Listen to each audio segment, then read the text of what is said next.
Hello students, welcome back. कैसे हैं आप लोग? चलिए बेटा, अपन आज की क्लास को चालू करते हैं। आज अपनी क्लास नंबर है 4th नंबर की क्लास है आज अपनी माइक्रो इकोनॉमिक्स की क्लास 11th की। तो जल्दी से चालू करते हैं विद रिवीजन। सो स्टूडेंट्स, अपन ने लास्ट क्लास में क्या पढ़ा था? अपन ने पढ़ा था कि इकोनॉमिक्स एज अ सब्जेक्ट क्यों इवॉल्व हुआ, टाइप्स ऑफ इकोनॉमी के बारे में पढ़ा था। तो जल्दी से फटाफट सारे कॉन्सेप्ट्स को रिवाइज कर लेते हैं। तो actually economics as a subject क्यों इवॉल्व हुआ? Because there was scarcity of what, your resources. और स्कैरसिटी कब अराइज होती है? जब उसके मुकाबले में कुछ ज्यादा होता है। तो हम है ह्यूमन, हमारी है वांट्स। हमारी वांट्स कैसी होती हैं? अनलिमिटेड। अनलिमिटेड का मतलब क्या होता है? Never ending. जैसे ही एक वांट सेटिस्फाई होती है, दूसरी वांट तुरंत क्या हो जाती है? राइज हो जाती है। और उसके मुकाबले में जो रिसोर्सेज होते हैं, वो रिसोर्सेज कैसे होते हैं? लिमिटेड। और इन्हीं रिसोर्सेज के क्या होते हैं? एक से ज्यादा यूजेस होते हैं। इसलिए हमें क्या करनी पड़ती है? Choice making. दैट इज अक्कड़ बक्कड़ बम्बे बोल कि किस चीज को चूज करें जो हमें सबसे ज्यादा क्या देके जाए? सेटिस्फैक्शन। और वो प्रॉब्लम आ गई। और वो प्रॉब्लम किसकी थी? रिसोर्सेज की। रिसोर्स का मतलब क्या होता है? साधन। तो क्या प्रॉब्लम थी? प्रॉब्लम अगेन मेरे साथ जल्दी से रिवाइज कीजिए। Resources are scarce, resources have alternative use. Scarce किसके मुकाबले में? In relation to the unlimited wants. हमारी इच्छाओं के मुकाबले में हमारे रिसोर्सेज हैं लिमिटेड। इसलिए प्रॉब्लम आया व्हाट? Choice making. और जब प्रॉब्लम है तो प्रॉब्लम का क्या आया? सोल्यूशन। सोल्यूशन क्या आया बेटा? इकोनॉमिक्स। इकोनॉमिक्स को हिंदी में बोला जाता है अर्थशास्त्र। अर्थ मतलब मनी, शास्त्र मतलब होता है स्टडीज। तो जब हम मनी की स्टडी करते हैं या रिसोर्सेज की स्टडी करते हैं तो उस स्टडी को क्या बोला जाता है? इकोनॉमिक्स। अर्थ ही को क्या बोला जाता है बेटा? रिसोर्सेज। ठीक है।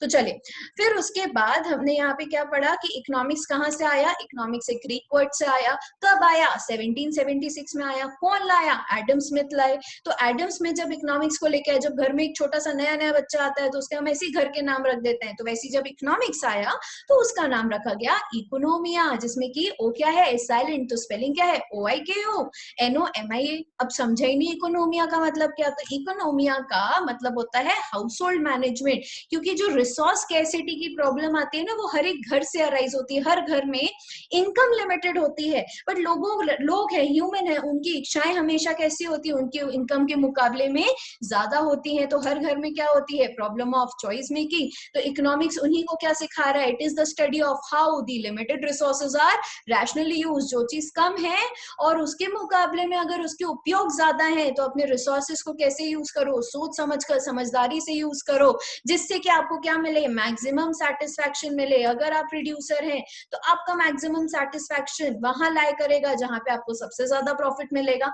अगर आप कंज्यूमर हैं तो आपका मैक्सिमम सेटिस्फैक्शन लाए करेगा आपकी सेटिस्फैक्शन पे, जो आपको कमोडिटी कंज्यूम करने से मिलता है। मुझे बताओ ऐसा क्यों होता है?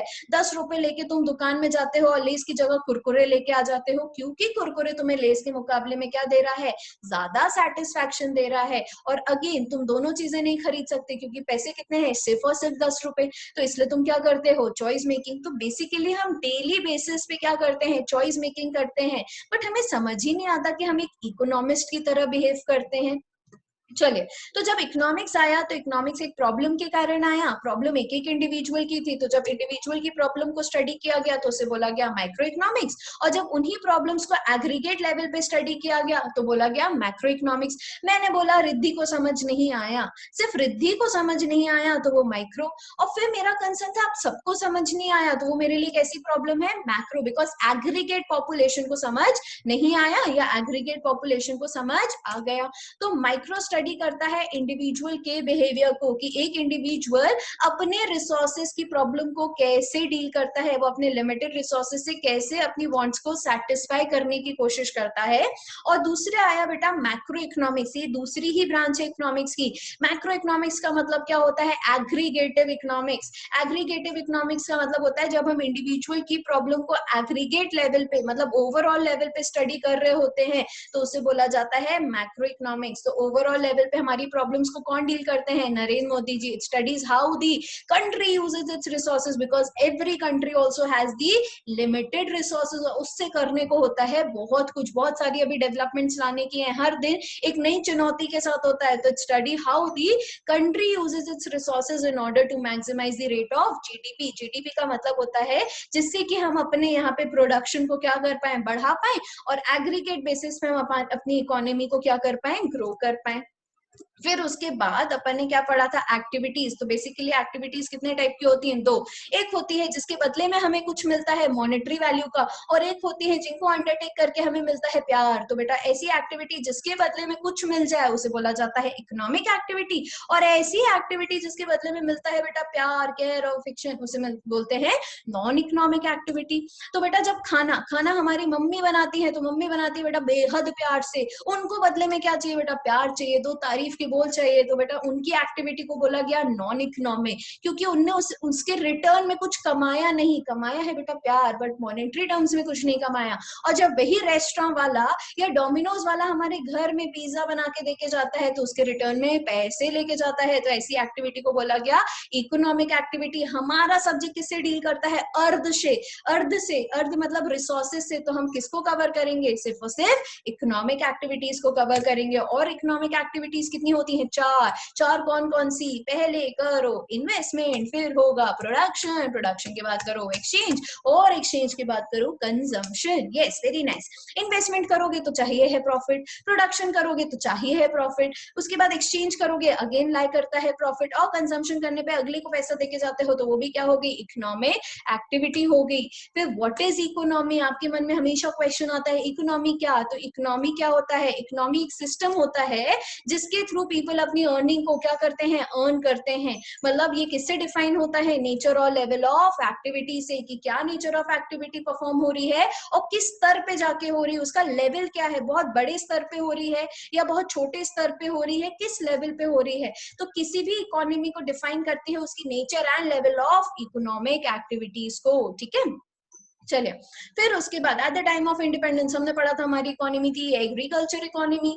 अब हमारी इकोनॉमी कैसी है, हमारी इकोनॉमी में इंडस्ट्रियलाइजेशन भी है, तो हमारी इकोनॉमी कैसी है, हाइब्रिड इकोनॉमी, मतलब एग्रीकल्चर तो है बट इंडस्ट्रीज का भी अब साथ है। तो इसीलिए हमारी इकोनॉमी को बोला गया इमर्जिंग इंडस्ट्रियल इकोनॉमी, क्योंकि धीरे धीरे हम इंडस्ट्रीज की तरफ क्या कर रहे हैं, ग्रो कर रहे हैं।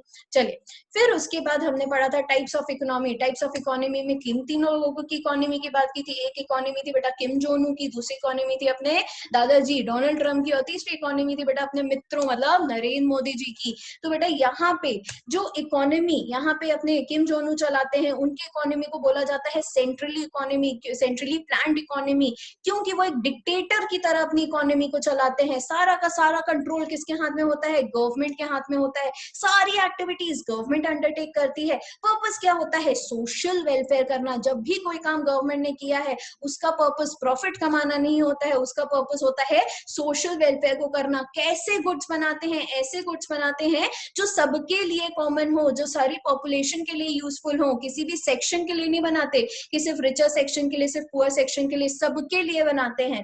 फिर हमने पढ़ी थी डोनाल्ड ट्रम्प की इकोनॉमी। इनकी इकोनॉमी को बोला गया कैपिटलिस्ट इकोनॉमी। कैपिटलिस्ट इकोनॉमी मतलब जहां पे सारी एक्टिविटीज कौन कर रहे हैं, प्राइवेट सेक्टर कर रहे हैं। गवर्नमेंट का रोल बहुत ही कम है, कितना कम है, सिर्फ लॉ और ऑर्डर को मेंटेन करने का रोल कौन परफॉर्म कर रही है, गवर्नमेंट परफॉर्म कर रही है। ऐसी इकोनॉमी का मेन मोटिव क्या होता है, जब सारी इकोनॉमिक एक्टिविटी प्राइवेट सेक्टर करेगा तो मोटिव होता है प्रॉफिट को अर्न करना। इसमें वो गुड्स बनाए जाते हैं जो कंज्यूमर को चाहिए। तो ऐसी इकोनॉमी में कंज्यूमर होता है राजा, मतलब एक ऐसी इकोनॉमी होती है कंज्यूमर सोवरेन इकोनॉमी होती है, ठीक है।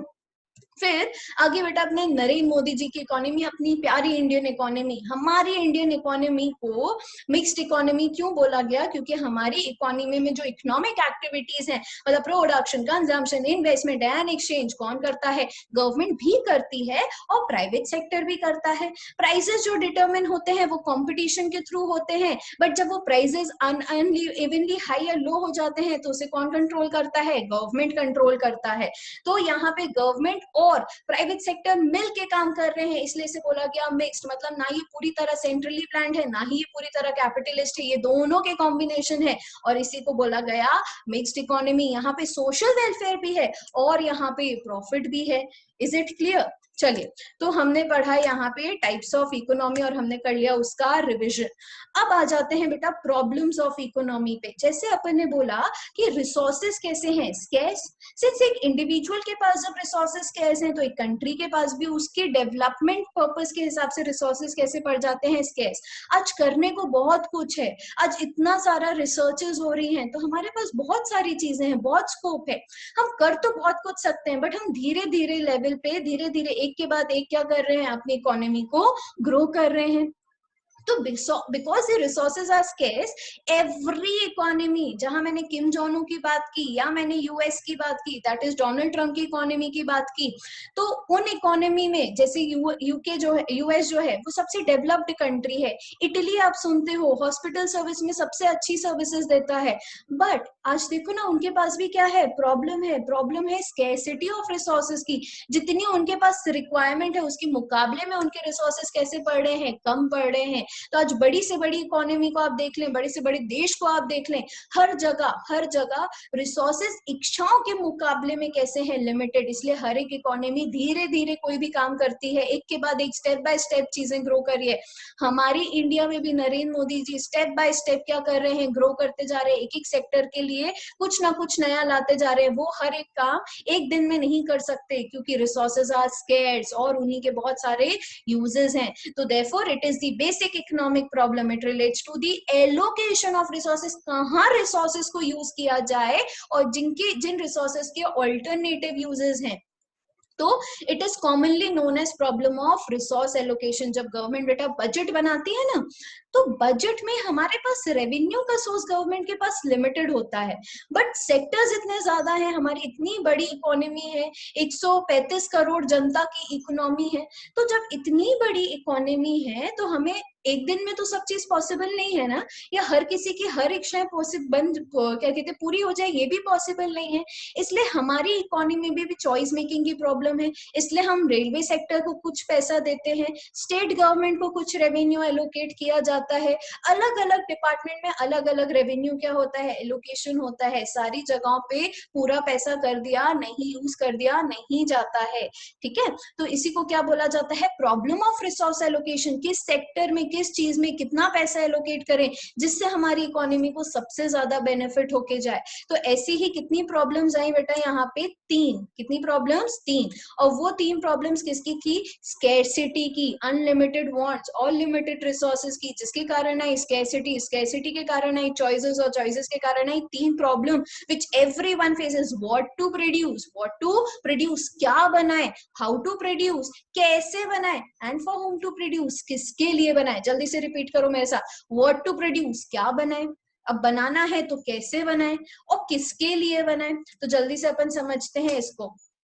How to produce, what to produce मतलब क्या, कितने कंज्यूमर गुड्स बनाए जाएं और कितने कैपिटल गुड्स बनाए जाएं। आज हमारी इकोनॉमी को डिफेंस की भी जरूरत है। जब हमारे यहाँ पे टेररिस्ट अटैक होते हैं और हमें जब उनका जवाब देना होता है, आपके सामने उरी मतलब सर्जिकल स्ट्राइक भी हुई है, एयर सर्जिकल स्ट्राइक भी हुई है, तो आपने देखा है कि डिफेंस का इतना स्ट्रांग होना। आपने उरी मूवी में देखा है हमारी जो मिलिट्री है वो कितनी स्ट्रांग है। हमारे यहाँ पे जितने भी यहाँ पे आर्मी है उनको कितने इक्विप्ड किया गया है।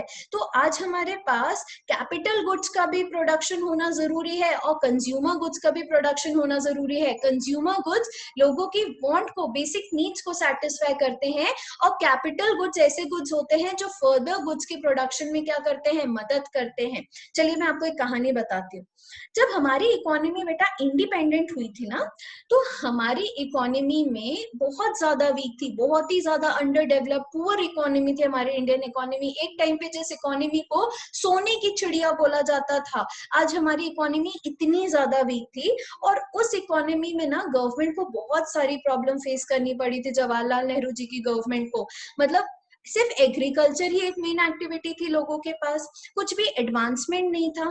तो कैसे हम अपने इकोनॉमी को डेवलप करते।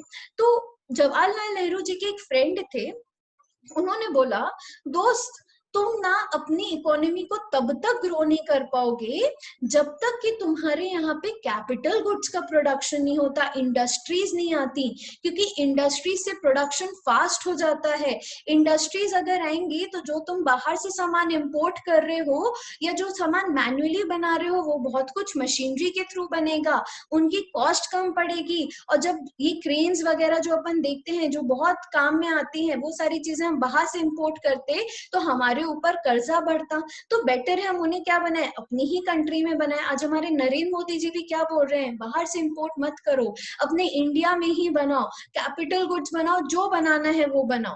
तो अभी जहां पे आप एग्रीकल्चर में सिर्फ व्यस्त हो ना कंज्यूमर गुड्स बनाने के लिए, एग्रीकल्चर से क्या मिलते हैं, कंज्यूमर गुड्स, आप ना थोड़ा बहुत कैपिटल गुड्स का भी प्रोडक्शन अपनी कंट्री में चालू करो, जिससे आपकी कंट्री में क्या आएगा, एडवांसमेंट आएगा। आज आपकी इकोनॉमी को डिफेंस की बहुत जरूरत है, सिक्योरिटी की बहुत ज्यादा जरूरत है, तो आप उनको भी प्रोड्यूस करो। तो हमारी इकोनॉमी में जब तक एग्रीकल्चर गुड्स बन रहे थे तब तक तो कोई प्रॉब्लम नहीं थी, क्योंकि और कुछ बनाना ही नहीं था। बट जैसे ही उनके फ्रेंड ने उन्हें ये सजेशन दिया और हमारी इकोनॉमी में 5 ईयर प्लान्स बनने चालू किए, तो हमारे फोकस शिफ्ट होने लगा। अब हमारी इकोनॉमी में कंज्यूमर गुड्स के साथ साथ क्या बनने लगे, कैपिटल गुड्स। तो अब मन में क्वेश्चन आया कि जब बनाना दोनों है तो कितने रिसोर्सेस कंज्यूमर गुड्स के लिए यूज की जाए, कितने रिसोर्सेस कैपिटल गुड्स के लिए। क्योंकि जहां पहले सारे रिसोर्सेस से कंज्यूमर गुड्स बन रहे थे, आज उन्हीं रिसोर्सेस से 2 अलग अलग गुड्स का प्रोडक्शन हो रहा है, और दोनों गुड्स कितनी कितनी क्वांटिटी में प्रोड्यूस किए जाए। तो what to produce is the problem of scarcity of resources relating to what type of goods are to be produced, how much of capital goods and how much of consumer goods are to be produced, because economy के लिए दोनों goods का production होना क्या है, बहुत ज्यादा जरूरी। आज आपके घर में आपके जो फादर की इनकम होती है उससे घर की बेसिक नीड्स भी आती है, होती है, मतलब खरीदी जाती हैं, और कुछ पैसों को सेव करके आगे चल के अपन कैपिटल गुड्स की भी प्लानिंग करते हैं, जैसे फ्रिज वगैरह, या मैं बात करूं गैस स्टोव वगैरह। ये सब क्या है, ये कैपिटल गुड्स है जो क्या करते हैं, आपको फर्दर प्रोडक्शन में मदद करते हैं। बट एक्चुअली अगर बात की जाए कंज्यूमर पॉइंट ऑफ व्यू से इनको ड्यूरेबल गुड्स बोला जाता है, और जब प्रोड्यूसर इन गुड्स को खरीदता है तो उन गुड्स को बोला जाता है कैपिटल गुड्स, क्योंकि वो इनकी सहायता से और दूसरे गुड्स को क्या करने वाला है, प्रोड्यूस करने वाला है। तो व्हाट टू प्रोड्यूस क्या आया, which type of goods to be produce, capital goods और consumer goods, how much of both the goods are to be produce, मतलब कितनी कितनी क्वांटिटी में दोनों का प्रोडक्शन होगा। ठीक है, चलिए फिर नेक्स्ट आ गई प्रॉब्लम, जल्दी से बताओ। अब गुड्स बनाना है तो नेक्स्ट प्रॉब्लम आ गई, कैसे बनाना है, हाउ टू प्रोड्यूस। तो आप मुझे बताओ बेसिकली कितनी टेक्निक्स ऑफ प्रोडक्शन होती हैं, 2। एक होती है लेबर इंटेंसिव टेक्निक और एक होती है कैपिटल इंटेंसिव टेक्निक। जहां केक जैसी चीजें हम घर में बनाते हैं, अपनी मेहनत से बनाते हैं, तो उसे बोला जाता है लेबर इंटेंसिव टेक्निक। और जहां पे वही चीजें जब बड़ी बड़ी बेकरीज में बनती हैं, जब बड़ी बड़ी कंपनीज में बनती हैं, तो वो किससे बनती हैं, मशीनरी के जैसे मशीनरी से बनती हैं। तो बेसिकली किसी भी चीज को बनाने के कितने तरीके होते हैं, 2।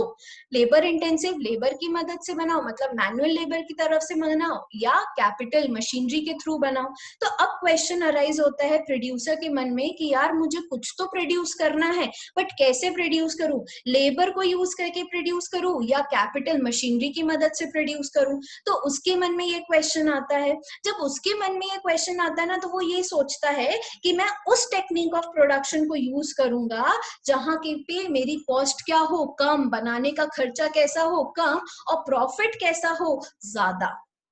ठीक है, प्लस डिपेंड करता है अवेलेबिलिटी पे। अब जैसे यूएस जैसी कंट्री है, वहां पे लेबर अवेलेबल नहीं है, वहां पे ज्यादातर क्या देखने को मिलती है, कैपिटल। तो सिंस वहां पे लेबर अवेलेबल है ही नहीं, तो वो किसको यूज करेंगे, कैपिटल इंटेंसिव।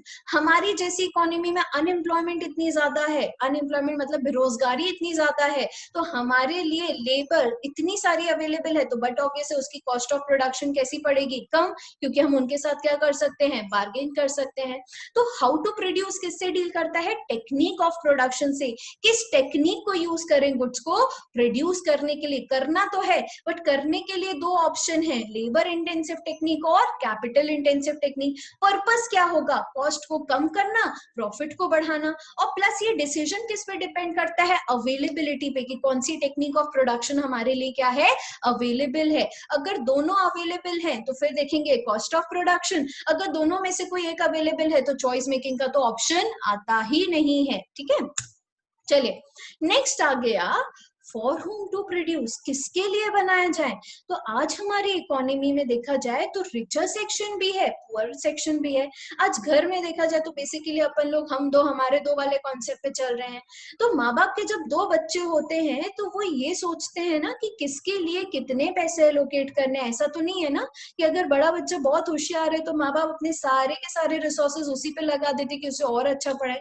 बेचारा जो बच्चा थोड़ा वीक है उसके लिए भी तो कोचिंग लगाई जाती है कि नहीं लगाई जाती। In the same way economy के लिए या गवर्नमेंट के लिए हम सब बच्चे हैं, तो हमारे लिए उसको डिसाइड करना पड़ता है कि किसके लिए बनाए। कंपनीज को डिसाइड करना पड़ता है कि किसके लिए बनाए, रिच सेक्शन के लिए बनाए या पुअर सेक्शन के लिए बनाए, किस सेक्टर के लिए गुड्स बनाए। और दोनों के लिए क्या बनाना जरूरी है, हाँ दोनों के लिए बनाना जरूरी है। तो इस प्रॉब्लम को वो कैसे डील करते हैं, इस प्रॉब्लम में वो ये डिसाइड करते हैं कितनी क्वांटिटी पुअर सेक्शन के लिए होगी, कितनी क्वांटिटी रिच सेक्शन के लिए होगी। गवर्नमेंट डिसाइड करती है भाई पुअर है, अफोर्ड नहीं कर सकता, तो उनके लिए इतने बेसिक कुछ तो बनने ही बनने चाहिए, प्लस उनके लिए रीजनेबल प्राइस में सब्सिडीज मिलनी चाहिए। और रिच सेक्शन के लिए लग्जरीज बननी चाहिए। क्यों बननी चाहिए, अगर आज हम रिच के लिए नहीं बनाएंगे तो वो बाहर से इंपोर्ट करेगा, वही पैसा बाहर चला जाएगा, गवर्नमेंट को कोई फायदा नहीं होगा, लोकल एंटरप्रेन्योर को कोई फायदा नहीं होगा। तो कुछ लोग रिच सेक्शन के लिए बनाते हैं, कुछ लोग पुअर सेक्शन के लिए बनाते हैं। गवर्नमेंट पुअर को सब्सिडी देती है, रिच सेक्शन से टैक्स कलेक्ट करती है, जो उसके लिए क्या बन जाता है, सोर्स ऑफ रेवेन्यू, जिससे वो पुअर सेक्शन की क्या कर पाए, मदद कर पाए। तो इकोनॉमी में दोनों के लिए प्रोडक्शन होता है, बस किसके लिए कितना प्रोडक्शन करना है वो डिसाइड करना पड़ता है, क्योंकि प्रोडक्शन भी किससे होगा, रिसोर्सेज से, और रिसोर्सेज कैसे हैं, लिमिटेड। तो बेसिकली बेटा कितनी प्रॉब्लम्स होती हैं, तीन। What to produce, what to produce में क्या आ जाता है, whether to produce consumer goods, whether to produce capital goods, how much of consumer goods and how much of capital goods are to be produced. Next हमने पढ़ा था how to produce, how to produce में क्या पढ़ा, which technique of production to be used, whether to use labor intensive technique or to use capital intensive technique. labor को use करेंगे तो employment आएगी, capital को use करेंगे तो cost of production कम होगी, profit क्या होगा, बढ़ेगा। प्लस ये डिसीजन डिपेंड करता है availability of factor of production पे, कि कौन सा फैक्टर ऑफ प्रोडक्शन हमारे लिए अवेलेबल है।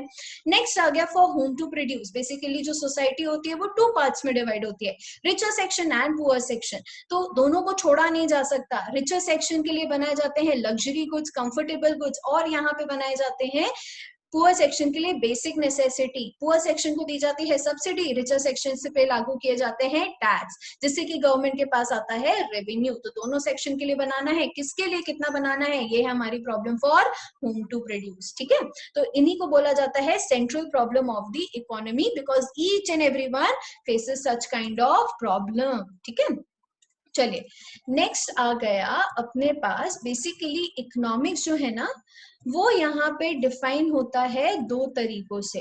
वो दो तरीके क्या हैं, वो दो तरीके हैं, एक है पॉजिटिव इकोनॉमिक्स और एक है आपका नॉर्मेटिव इकोनॉमिक्स। एक है आपका पॉजिटिव और एक है आपका नॉर्मेटिव। ठीक है, जब मैं पॉजिटिव तरीके इकोनॉमिक्स की बात करती हूँ तो पॉजिटिव इकोनॉमिक्स का मतलब होता है, एक मिनट,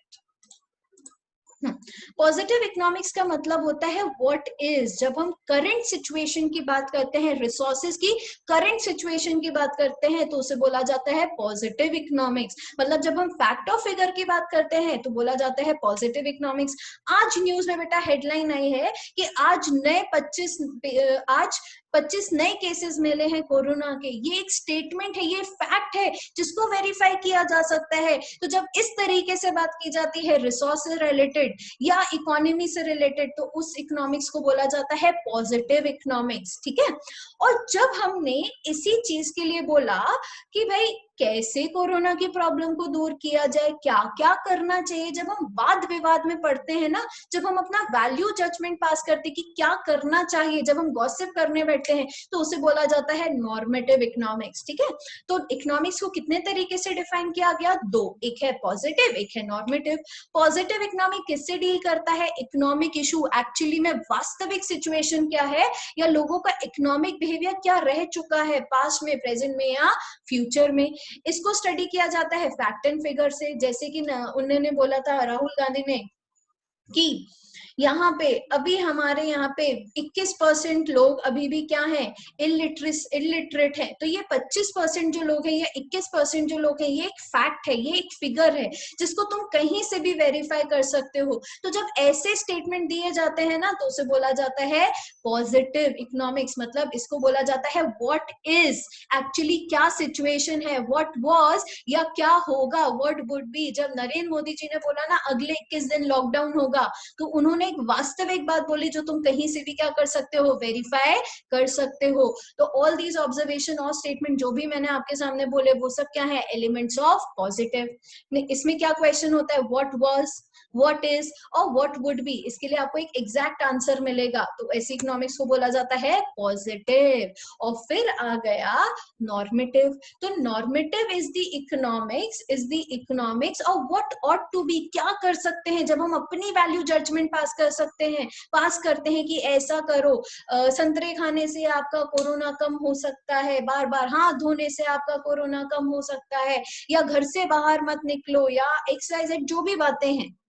तो जब हम आपस में डिस्कशन करते हैं कि क्या करना चाहिए अनएम्प्लॉयमेंट को दूर करने के लिए, क्या करना चाहिए जिससे नरेंद्र मोदी जी की गवर्नमेंट इलेक्शन जीत जाए, तो ये देखिए ना आपकी स्क्रीन पे दिख रहा है, लोग ये सब क्या कर रहे हैं, वाद विवाद। तो यहाँ पे आ जाता है व्हाट ऑट टू बी या व्हाट शुड बी, क्या होना चाहिए, विच इन्वॉल्व्स वैल्यू जजमेंट। तो जब इस तरीके की बात होती है तो इसे बोला जाता है नॉर्मेटिव इकोनॉमिक्स। तो actually all these things are statement whether it is positive और नॉर्मेटिव। तो इकोनॉमिक्स में हम पॉजिटिव इकोनॉमिक्स भी पढ़ते हैं और नॉर्मेटिव भी पढ़ते हैं, मतलब प्रॉब्लम भी पढ़ते हैं और प्रॉब्लम के लिए सॉल्यूशंस भी सजेस्ट करते हैं। तो इकोनॉमिक्स कितने टाइप की हुई, दो, एक है पॉजिटिव और एक है नॉर्मेटिव। पॉजिटिव क्या बताता है, एग्जैक्ट फैक्ट एंड फिगर जिसको हम वेरीफाई कर सकते हैं। नॉर्मेटिव क्या बताता है, इन्हीं फैक्ट और फिगर के लिए क्या किया जा सकता है, व्हाट शुड बी और व्हाट ऑट टू बी। ये ट्रुथ नहीं होता, ये सिर्फ और सिर्फ क्या होते हैं, लोगों के ओपिनियंस होते हैं या लोगों के वैल्यू जजमेंट होते हैं। Is it clear students?